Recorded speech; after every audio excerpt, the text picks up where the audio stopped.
జై శ్రీమన్నారాయణ.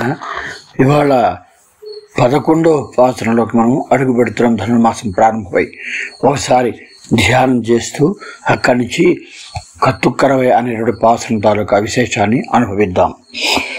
పుంజీభూతం ప్రేమ గోపాంగనానాం మూర్తిభూతం భాగధేయం యదూనాం ఏకీభూతం గుప్తవిత్తం శృతీనాం శ్యామీభూతం బ్రహ్మమే సన్నిధత్తాం అని ఇవాళ కత్తుక్కరవై అనేటువంటి పాసురాన్ని మనం ఒకసారి అనుసంధానం చేసుకుందాం. ఏమిటిది? ఈ పాసురంలో నిద్రలో ఇవ్వబడే గోపిక స్థితి ఎలా ఉంటా, ప్రజ్ఞావస్థలోని వ్యతిరేకావస్థకు చెందినటువంటి ఒక జ్ఞానండి ఆమెను లేపుతున్నట్ట. మనం 9వ పాసురం చెప్పుకున్నాం చూసారా? ఆ 9వ పాసురంలోని వశీకారావస్థ గురించి చెప్పుకున్నాం.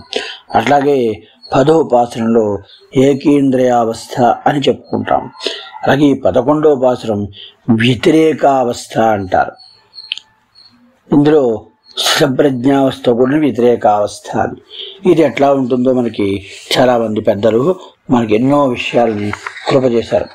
స్థితప్రజ్ఞస్య కా భాష సమాధిస్థస్య కేశవ స్థితదీహి కిం ప్రభాషేత కిం ఆసీత వ్రజేత కిం అని చెప్తారు. అంటే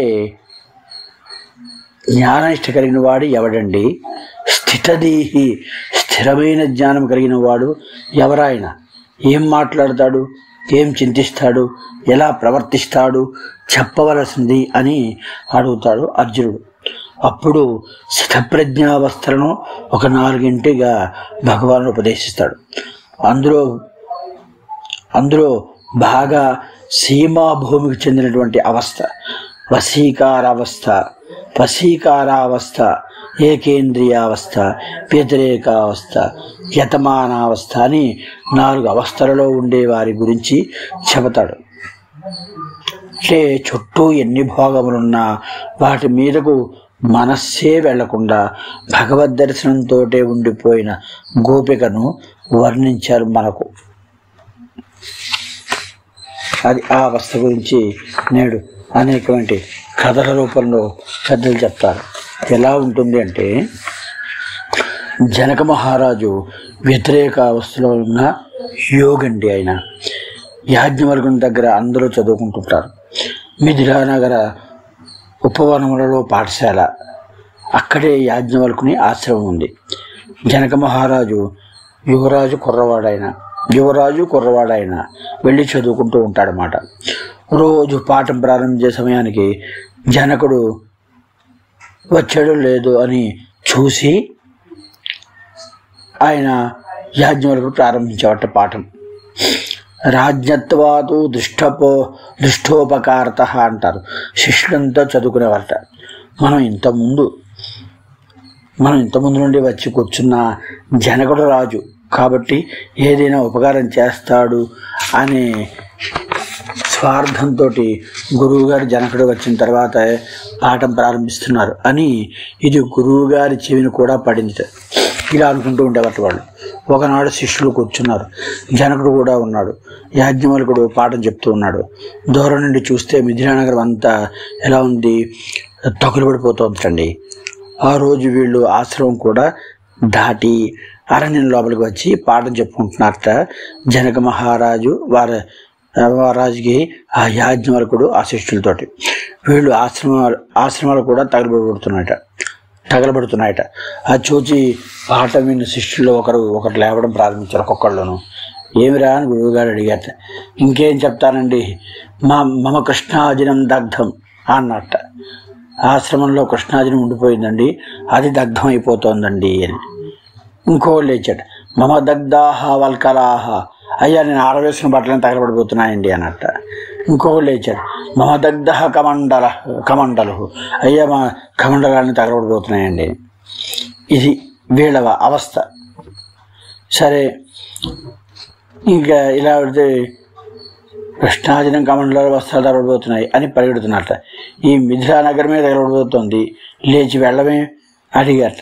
మిథిలాయాం ప్రదీప్తాయాం నమే కించిత్ ప్రదక్షతే అన్నాడు జనకుడు. అయ్యా, అలా తగలబడిపోతున్న మిథిలలో నాదంటూ అనబడేది తగలబట్టం లేదండి అన్నట్ట.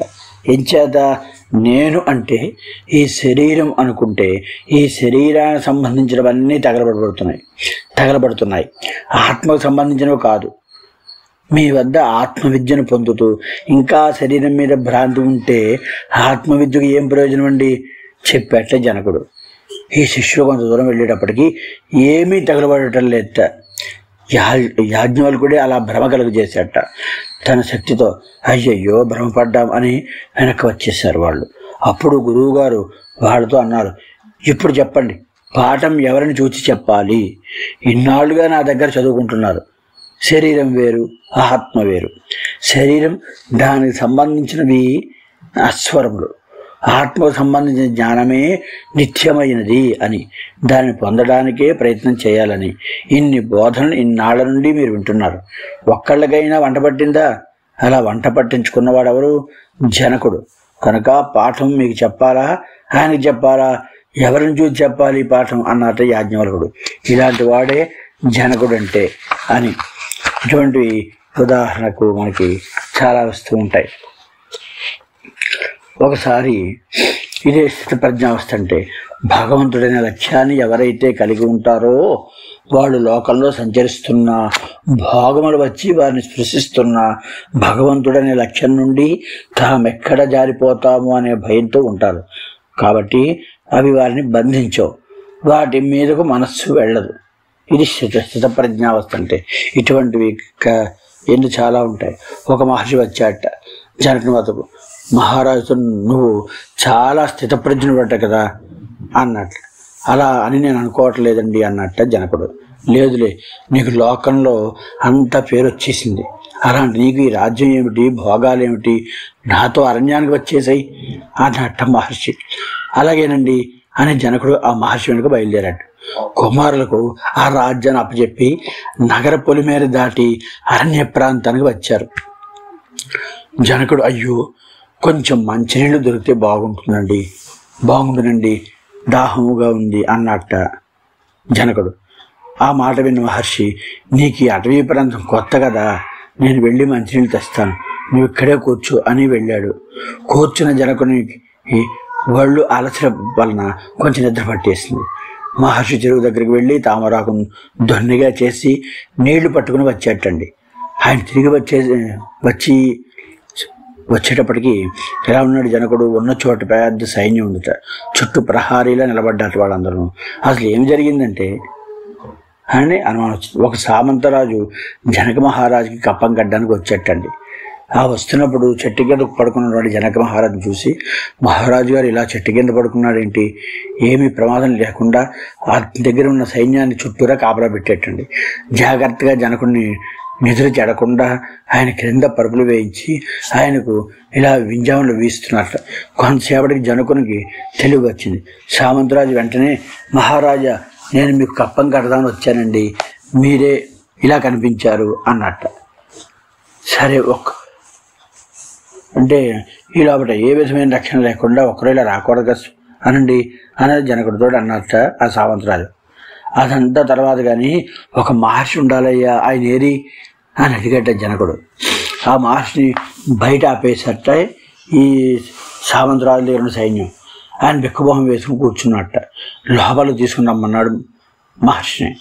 వచ్చిన మహర్షికి జనకుడు నమస్కరించి, అయ్యా నాకు తెలిసి ఏది జరగలేదండి, నాకు తెలియకుండానే భోగాలన్నీ కలిగాయి, అపరాధాన్ని క్షమించండి.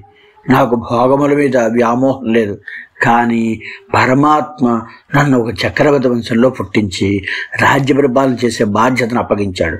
కనుక నేను రాజ్యపాలన చేస్తున్నాను. రాజ్యపాలన చేసేవాడికి కొన్ని అర్హతలు, కొన్ని గౌరవాలు అవసరం. నేను చక్రవర్తిగా ఉన్నాను కనుక వాటిని పాటిస్తున్నాను తప్ప వాటి యందు నాకేమీ ఆశ లేదు. ఇప్పుడు వాటన్నింటినీ వదిలి నేను మీతో వచ్చాను, కానీ అవి నన్ను విడిచిపెట్టేయ వెన్నంటి వస్తున్నాయి, అయినా నాకు వాటి మీద వ్యామోహం లేదు అని చెప్పాడు జనకుడు. ఇది స్థితప్రజ్ఞావస్థలోని వ్యతిరేకావస్థ అంటే అని ఇవాళ ఆ అవస్థలో ఉన్నట్టు గోపికలను లేపుతున్నారు. ఒకసారి పాసురాణ స్నానం చేసుకుని మనం ముగించుకున్నాం. கத்துக்கரவை கணங்கள் பல கறந்து செத்தார் தெரளிய சென்று செரு செய்யும் கொத்தமொன்றில்லாத கோவலர்தம் பொற்கொடியே புத்தர்வலுகுள் புனமையிலே போதராய் சுத்து தொழிமாரெல்லாரும் வந்து நின்முத்தும் புகுந்து முகில்வண்ணன் பேர் பாட சித்தாதே பேசாதே செல்வ பெண்டாட்டி நீ எத்துக்குறங்கும் పొరులేలోరెంబావాయ్. కత్తు కరవై కణంగల్ పలకరందు, లేగదూడలను కలిగినటువంటి పశువులు మాట ఎలా ఉన్నాయి, అనేకమైనటువంటి ఉన్నాయి గుంపులుగా. వాటి పాలను పితికి సెత్తార్ తెరళియ సెండ్రు సెరు చెయ్యం, సెత్తార్ తెరళియ చెండ్రు సెరు చెయ్యం, గిట్టనటువంటి వారి సమూహములు నశించేటటువంటి రీతిగా వారి వద్దకు వెళ్ళి యుద్ధము చేసేటటువంటి కొత్తమందిల్లాద కోవరదం పొర్కొడియే, దోషమేమాత్రము లేని గోపాలకుల వంశంలో తోచిన బంగారు తీగ వంటిదానా అంటున్నారు. పుత్తర్వలుగుల్ పునమైలే పోదరాయ్, పుట్టలో ఉన్నటువంటి పాములాంటి నితంబ బింబము ఓ కలదానా పొనమైలే పోదరాయి, వనములో ఉండే నెమల వంటి దానా నిద్రలేచి రావలసింది. సుత్తత్తుతో రివారెల్లారం బంధు, చుట్టరికం స్నేహం కలవారందరూ కూడా వచ్చి నిన్ముత్తుం పుగందు, నీ ముంగింటే లోనికి ప్రవేశిస్తున్నారు. ముగిల్వన్నాన్ పేర్పాడా, ఎవరు మేఘవర్ణుడైనటువంటి భగవానుని నామానుసంధానం చేస్తూ ఉంటే మీ అందరము సిత్తాదే పేసాదే, ఏమాత్రం చలనం లేకుండా ఉలుకు పలుకు లేకుండా, సెల్వం పెండాట్టి సంపద కలిగినటువంటి దానా నీ ఎత్తుకురంగుం పొరుల్, అసలు నువ్వు ఎందుకు అలా పడుకున్నావు అది చెప్పమని అడుగుతున్నారట నేటి పాసనంలోని గోపికను. తర్వాత విషయాన్ని రేపటి పాసనంలో ఆ పాసురార్థాన్ని రేపు మనం తెలుసుకుందాం. ఒకసారి ఆచార్య తరగతితోటి పూరిద్దాం. శ్రీ వెంకటార్య గురుదత్త రహస్యబోధం శ్రీశాంతలూరి కులవార్ధి పూర్ణచంద్రం శిష్యాగమర్ధన పటిష్ట కృపా సముద్రం గోపాలకృష్ణ గురువర్యమహం ప్రపద్యే. అస్మద్గురుభ్యో నమః. స్వస్తి.